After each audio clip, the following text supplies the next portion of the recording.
अन्थाइनि दैखौ लोङोब्ला मानसिनि गासै बेमार आजारा हामगोन।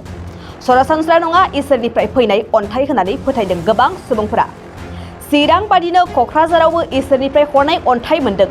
थांनाय माखासे दान सिगां चिरां जिल्लायाव इसोरनिफ्राय हरनाय अन्थाइ मोननानै बे अन्थाइनि दैखौ लोंनानै गोबां सुबुंफोरनि बेमार आजार सानाय सुनाय हामनायखौ खोनानो मोन्दोंमोन। बेबायदिनो दिनैबो फिन क'क्राझारावबो इसोर हरनाय अन्थाइ एबा अन्थाइनि दैखौ मोननाय जादों। जाय दैखौ लोंनानै गोबाङानो गाव गावनि देहानि बेराम हामनायखौ फोरमायदों आरो मिथिहोदों बियो सरासनस्रा अन्थाइ नङा, बियो आफा शिब आरो आइ पार्बतीनि हरनाय अन्थाइसो। लोगोसे बे अन्थाइनि दैखौ लोंनानै गोबां बेमार आजारा हामनायखौ मिथिहोदों आरो फोरमान होदों।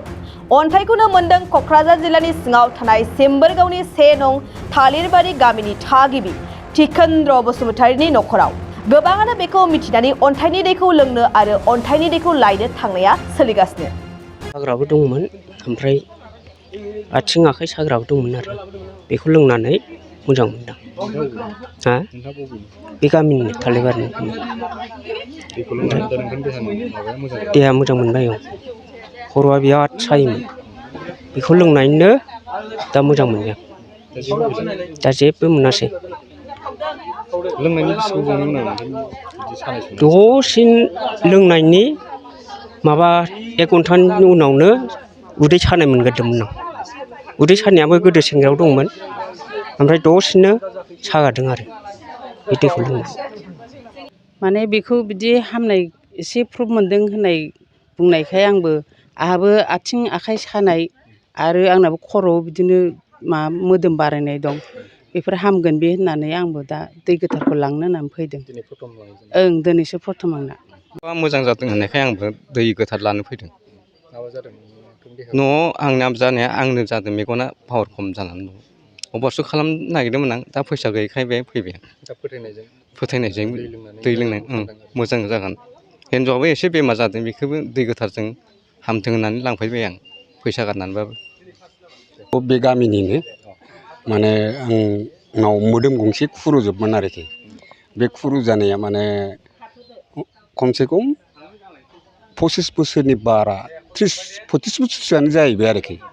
अनेक डाक्टारनि मुलि जादोंमोन आङो, ओमफ्राय जेबो स्लिम जायो ओमफ्राय बेरखांफिनबाय थायो, हामा आरोखि। ओमफ्राय नैबे दाख्लै बैसागआव बिराद लोमजादोंमोन आङो। डाक्टारा आंखौ दांनानै बिजि थुनो मुगैलायबावबाय, मा मोदोम खुरु गंसे खुरुजोब होननानै।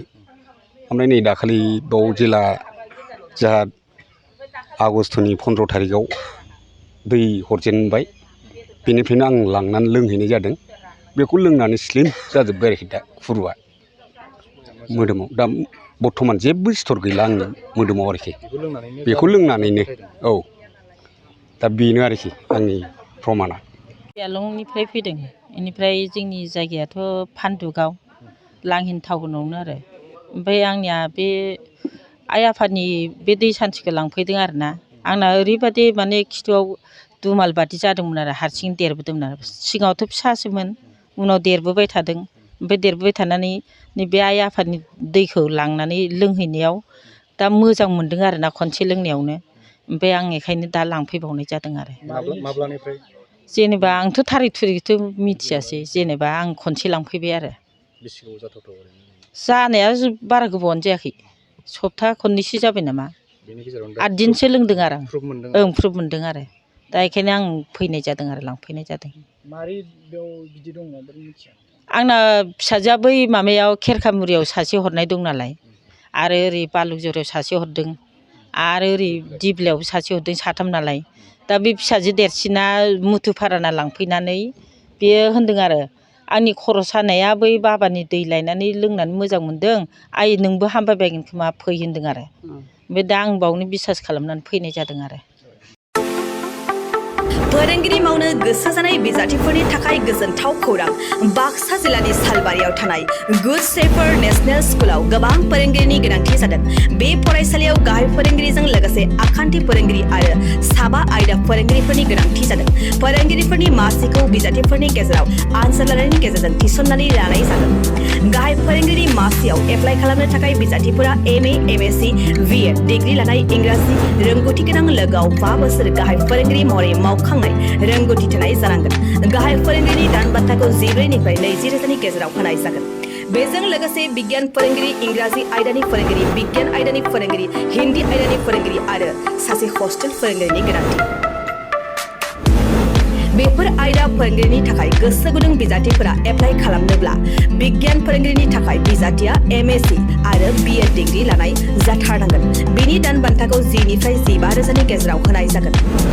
इंराजि आयदानि फोरोंगिरिनि थाखाय बिजाथिया इंराजि आयदायाव MA खालामनाय आरो BEd डिग्री लानाय जाथारनांगोन। बेनि दान बान्थाखौ 10 निफ्राय 15 रोजानि गेजेराव होनाय जागोन। बिगियान आयदानि फोरोंगिरिनि थाखाय बिजाथिया BSc लोगोआव BEd DLED डिग्री जाथारनांगोन। बेनि दान बान्थाखौ 9 निफ्राय 14 रोजानि गेजेराव होनाय जागोन।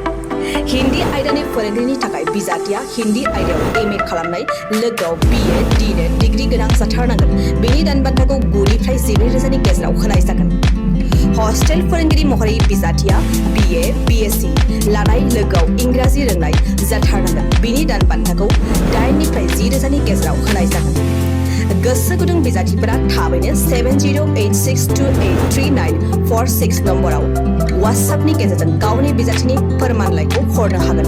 लोगोसे गोबां मिन्थिनो थाखाय 8473002079 जानबुं अनजिमायाव कल खालामनानै खौरां लाहरनो हागोन।